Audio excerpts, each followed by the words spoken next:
Welcome back.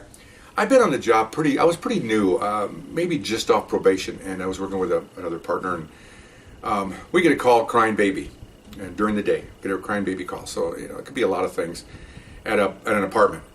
And, it could just be kids crying, who knows. So we walk down the hall, and it's one of these multi-storied apartment houses, and the lady meets us at the door, and she says, yeah, I work here, blah, blah, and I heard this baby crying. The baby's been crying for like 2 hours solid. And I knock on the door, no one answers, and it's suspect. I thought I'd call you guys. I don't know what's going on here. Okay, fine. So we thought 2 hours, man, and probably the baby was crying before that.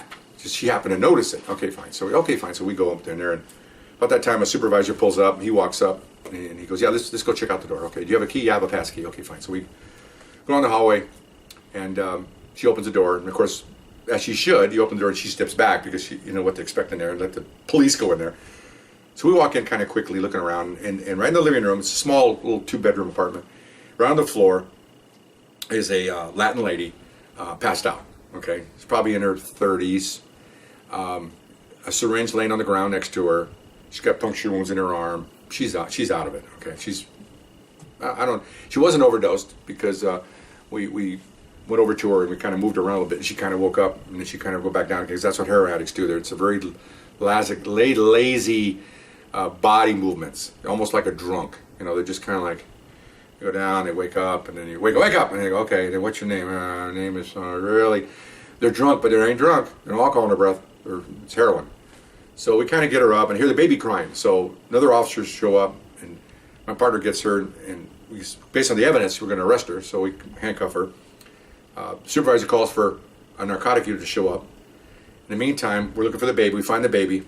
It's not 6 months old, crying in the bed. Been crying a long time. The whole body's sweating because it's been crying. So I was a newlywed, didn't have any babies yet.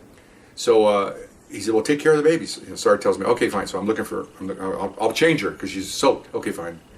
And so I'm looking around, open up drawers. I open up a drawer and I find balloons of heroin in the baby diaper drawer. Baby diaper drawer, okay? Heroin and syringes, okay? So I go, whoa, because I'm just new on this. So about that time, the narcotic guys come in. I go look at it, and they go, oh, great. So that's what they like to do. So they got that, and I change the baby, a little girl. I change her, get some more diapers. I find some more stuff. Get a blanket, I cover her with a blanket, try to get some wipes and wipe her off because she's just soaked. Now she's calmed down. Got her in my chest because she's a baby. She wants to feel a heartbeat. So we all go to the station. So we process the baby.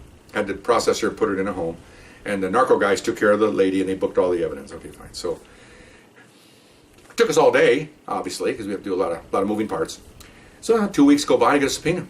Okay, fine. So I go to court, and one of my few exposures to court, which develops me over the years about how I don't like defense attorneys because they make stuff up, they lie about you, lie about the victims, lie about the officers, lie about everybody, just to get their client off. They don't care.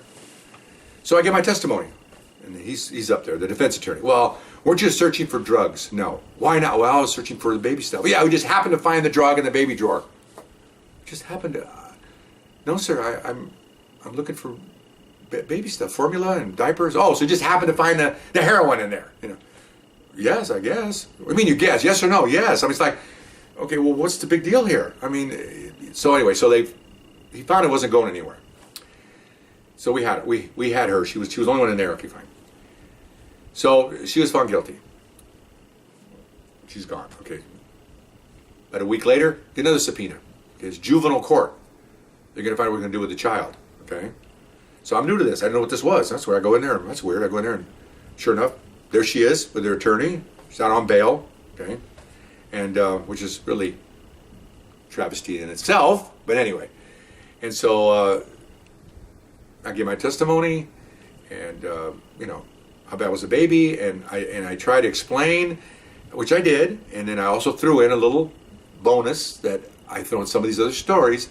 You can tell about how she was sweating, how her diaper was full of poo, and she was crying, and all that stuff. Once you gave her food, she was eating like she hadn't eaten in a week. But you can't. It's unfortunate you can't explain the smell. If you could explain the smell, we always said that, you'd win every case, because you're smelling urine, you smell poop. It stinks in there because the kid hasn't been. So I explained that.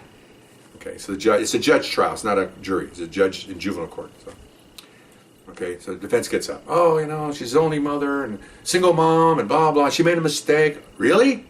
With like 20 balloons of heroin? That's not a mistake. That's the next couple of days for her. Syringes? This is not, you know, she could have been dealing. I don't know at the time. Now, later on, I became a narcotic officer. All those balloons, she's a dealer. But knowing when I knew officer, I didn't know what that was. I just knew it was dope. Oh my gosh, you know, she loves her child. It's her only child. Blah, blah. Oh my God, you know. So I'm sitting there, okay, I'm already off the stand. I'm listening to this guy argue or not argue, plead his case with her, with the, not her, the male judge.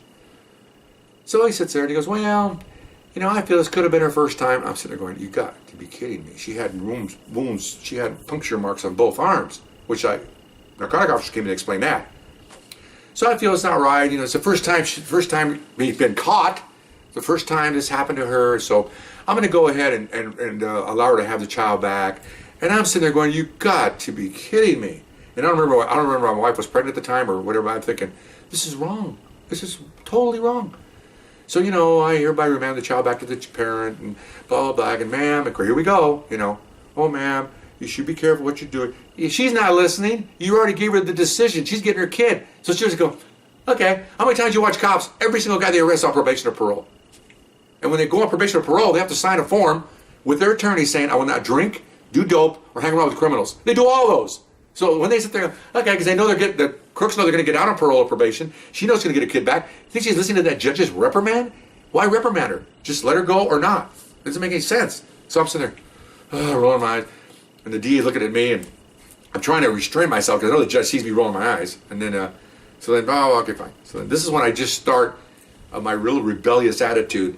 And I think it's because my Latino blood works up real fast. Okay? I can thank my mom and dad for that. Because after it's over, I'm going to leave, and the judge says, I'd like to have the officer stay here with the district attorney. And goes, so then they leave. And looks at me. The judge looks at me and he goes, how many years do you have on, officer? I said, 2.5 years, Your Honor. So you got a whole career ahead of you. He says, you're going to find sometimes I have to make tough decisions. The court makes tough decisions you may not like. And I know you didn't like this decision, but that's the decision of the court. He walked out and went. You just told me to shut up. Told me to shut up. Well, I can shut up professionally, but I can't shut this up. Pissed me off, okay? Because I don't know what happened to that poor child. He probably won't see 2 years or a year. His mom's going to pass out. One day his mom's going to pass out and die from a heroin overdose. The kid's going to die in the crib. Hopefully some nice landlady will call the police and get him out of there. But that doesn't happen a lot, especially like in locked cars and locked vans. You see them on TV all the time. Kids dying all over the place. Horrible, horrible thing. So anyway, that's one of my stories, and hope you enjoyed it. See you next time. Bye-bye.